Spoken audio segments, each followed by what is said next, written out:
Good day, Crime Talk aficionados. We have a great show for you today. First, something is seriously wrong in Indiana and the Delphi homicide case. The DA who verbally berated that police officer, now she really needs to go. And this is why we don't speak to police upon being arrested. Let me give you an example of the worst explanation why this guy killed his wife. I don't know whether to cry or to laugh. And then finally, our dumb criminal of the day. Let's talk about it. Hi, lawyer.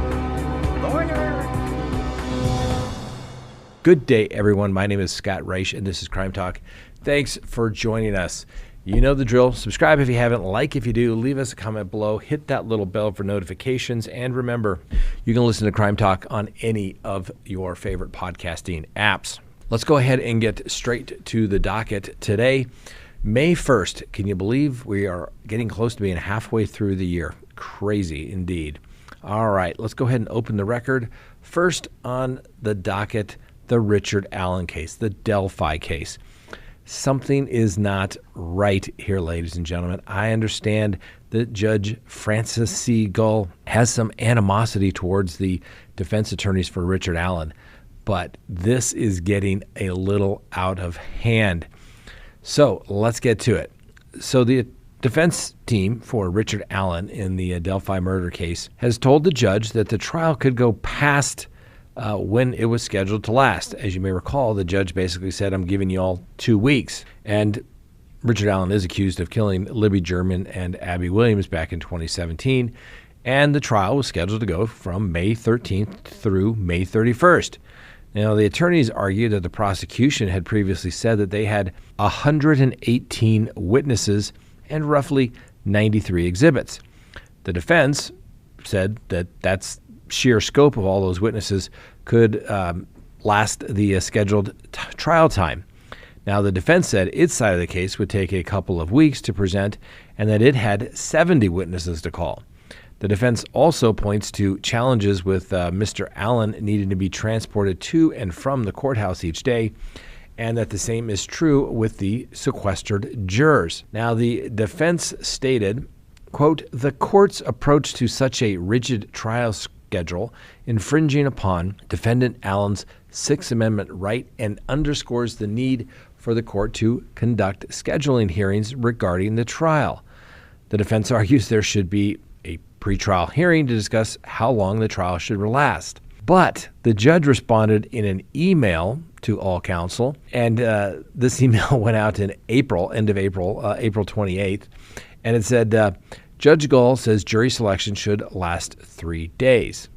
She said the defense were the ones who requested a speedy trial, and the trial date is the length of the trial, no more, no less. Gull said, well, no attorneys had notified the court when the trial dates were set that they needed more time. She also said that she has tried a death penalty and life without parole cases with multiple victims in the past in the same time allotted. Gull then takes aim at the defense attorneys looking to identify other potential suspects, saying, oh, by the way, I am quite familiar with the law regarding third-party perpetrators, and unless the defense can provide a nexus between any alleged third-party perpetrators and the charged crimes, those allegations are unsupported and will be inadmissible. Now, Judge Francis C. Gull goes on to say that the defense should be prepared to present the case in a timely way and have its witnesses available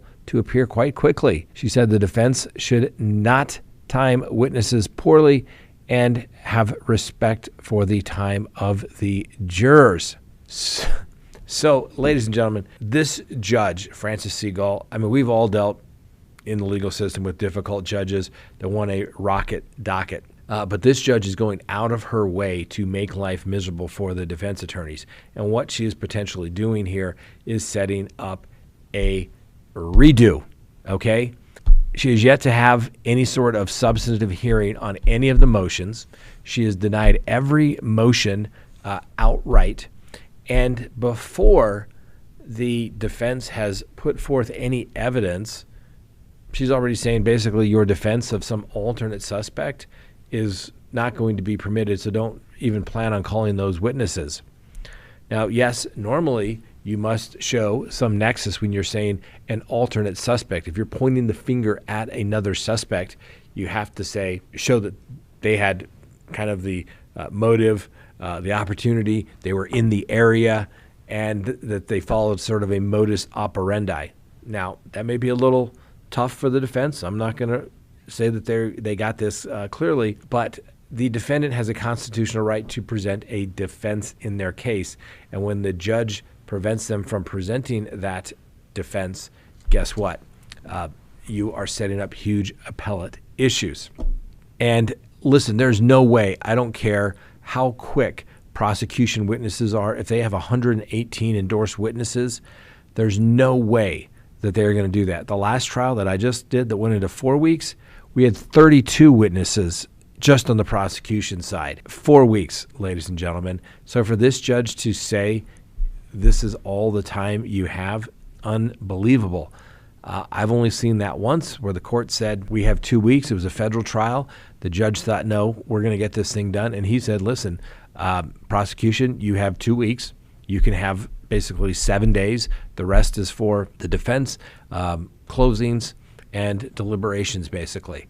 That was the only time I've ever seen that imposed. And the government said, well, if that's all we got, we'll pare it down and we'll do what we have to do. I don't see them making that same request here for the prosecution to pare down their witnesses. And frankly, it would be an automatic reversal if somehow she didn't allow the defense to present a case if they have witnesses, because the court has run out of time. What the court is really trying to do here is say, well, Mr. Defense Attorneys, Mr. Smarty Pants, you demanded a speedy trial.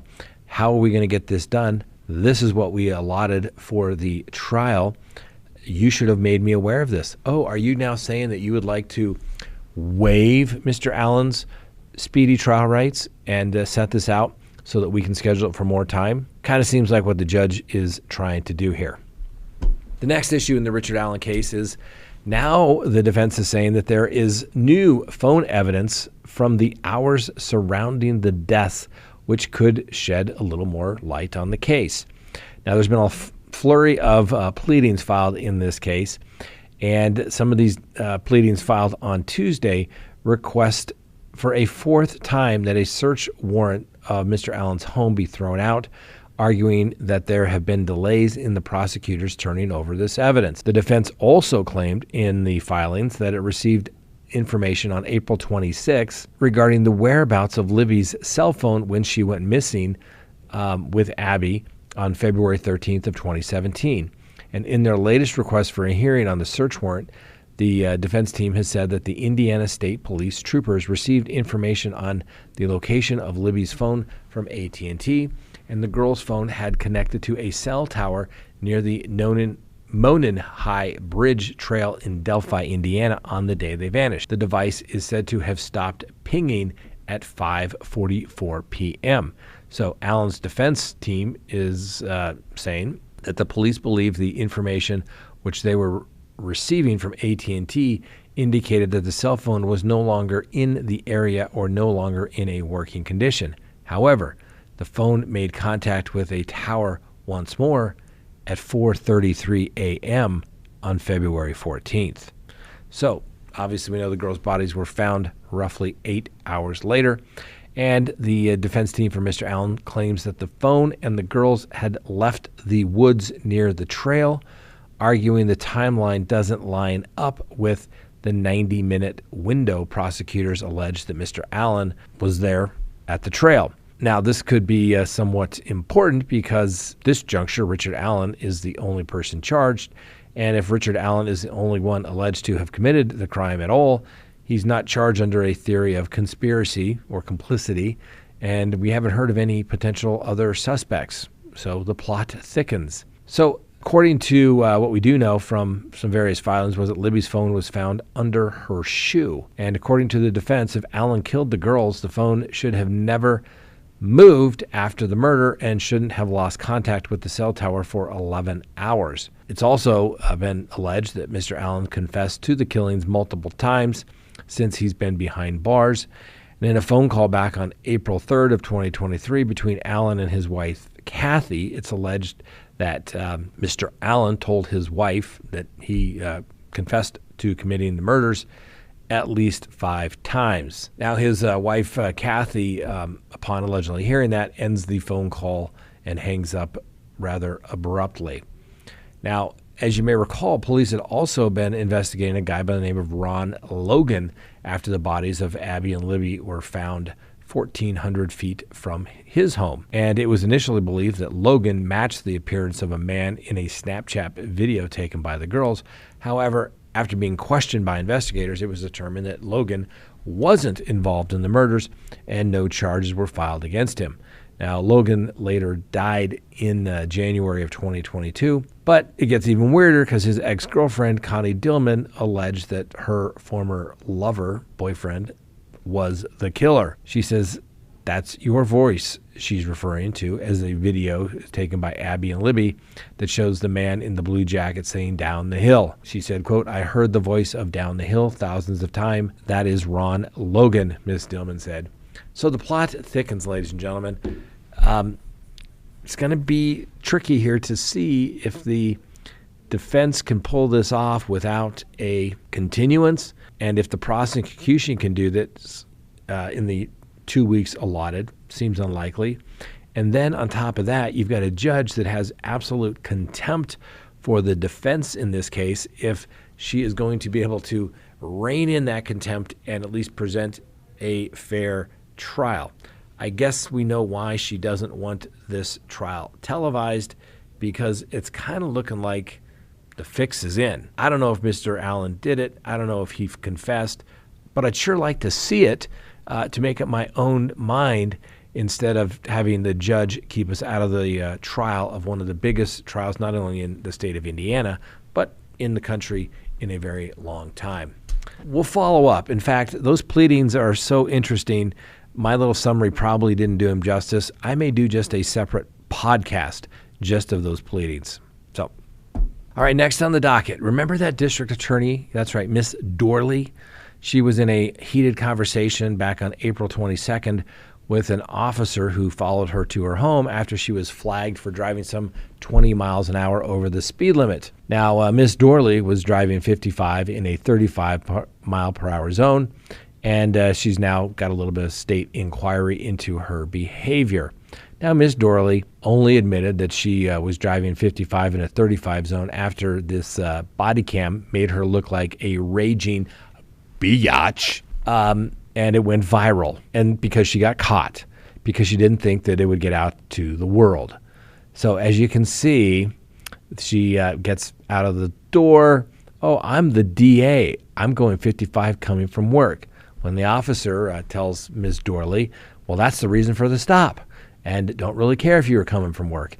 And then she tries to go into her house, and the officers, "No, you can't go." And she's like, "I'm the DA," starts calling the boss, trying to use her position of authority to get out of it. Like I said, tries to call the police chief, I should say, a guy by the name of Dennis Comeyer, and asks, "Can you please tell them," referring to the police officer, "to leave me alone?" As the officer tells her that she made the situation bigger than it had to be by refusing to pull over, Dorley responds with, "Just write me a ticket." So a couple days later, after she gets exposed for being a corrupt politician because she believes she is above the law, she makes an apology. "I've paid the ticket, and I'm going to take some classes and be nicer and respect the police. But, I was just having a bad day, so bygones will be, it's over. What's the big deal?" Anyway, like I said, she went on just basically ranting and raving about how she didn't think that she had to pull over, and she's so close to her driveway, and she just can't understand why she can't get a little professional courtesy. And the cops should have arrested her, really should have arrested this woman. And he was just doing his job. She just didn't like it, and then she gets caught. And typical freaking politician, the way she handled it.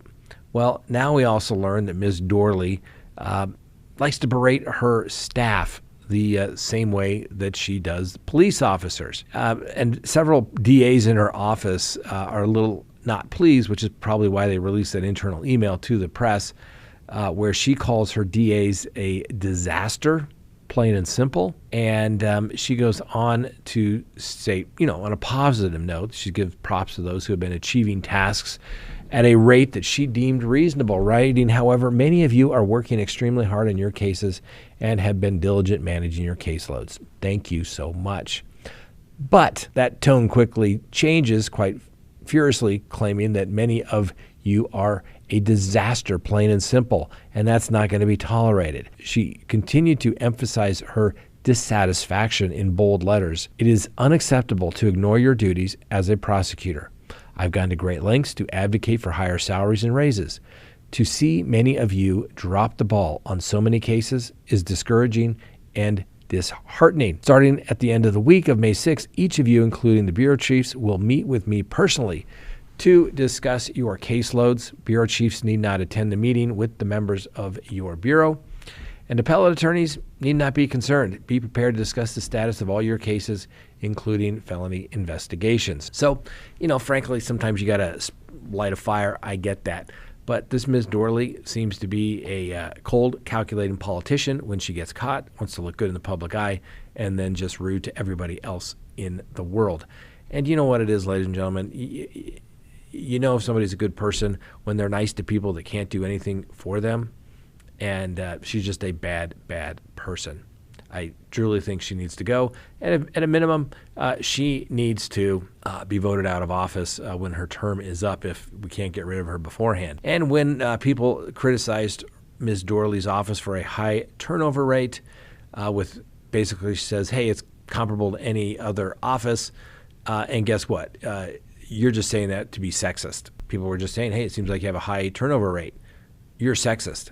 So typical politician won't engage, just simply wants to call people's names to try and stop the conversation. Next on the docket, this is why any attorney worth their salt will say, do not talk to the police if you are in fact arrested. And this is not a good way to scare your wife, okay? This is one of the worst stories that I have ever heard.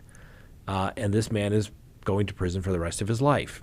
And yes, he should go for killing his wife, but he should also go to the worst story ever, gallows. It's terrible. So take a listen to this. A Missouri man is behind bars after he claimed to have shot at his wife to try and scare her. But oops, he just happened to hit her 5 times and killed her. Oops. It happens, right? No, it doesn't happen. Jeez. Oh, wait, there's more. It gets better. So the Highway Patrol in Missouri responded about 10:30 p.m. To this house in Lawson. Apparently, it's about 40 miles northeast of Kansas City. And the victim was found suffering from several gunshot wounds in her bedroom closet. Police found 5 bullet casings near the deceased body. Now, the victim's husband, a guy by the name of Lawrence Patrick, needless to say, he was taken into custody. And when he was taken into custody, he got to go give an interview and give your side of the event, right? And he has said, allegedly, that he and his wife had been arguing Saturday when she grabbed a gun from under the pillow, pointed it at him, and told him to leave. But he refused. Lawrence then grabbed control of the firearm and described how his wife tried to leave the home, but then he prevented her from leaving. Apparently, a little scuffle ensued, and Patty Neary, the wife, fell into the bedroom closet. The husband said he fired 1 shot beside his wife's head to scare her. He allegedly claimed his wife continued to verbally berate him, so he fired another shot with the intent of hitting her hair or to graze her skin. He said both shots, might have hit her, and she started kicking and grabbing the gun apparently after those first 2 shots, which caused him to fire more shots. Now, according to the troopers, he told them that he fired another shot at the top of her head, which caused her to quit verbally berating him. He then said that he left the home through the window, not the front door, but then he realized that he forgot his phone. So he returned to grab his phone, and he could tell that his wife was fading. So he fired another shot, wait for it, in an attempt to wake her up. Well, needless to say, Mr. Lawrence was taken into custody, charged with first-degree murder, and is being held without bond. I shot her to scare her because she was verbally berating me. I'm not going to take that in my own house. And then when I leave, she's fading away. So I was trying to wake her up, so I shot her again. Worst story of why I killed somebody ever. Worst story ever. And the reality of it is, it's probably the absolute godforsaken truth, which makes it absolutely horrible. I am going to hell because I laughed.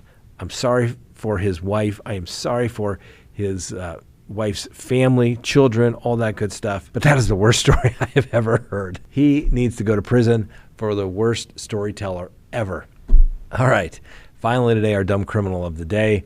A 20-year-old man is behind bars charged with throwing a fried chicken during a little domestic spat at his home in Florida.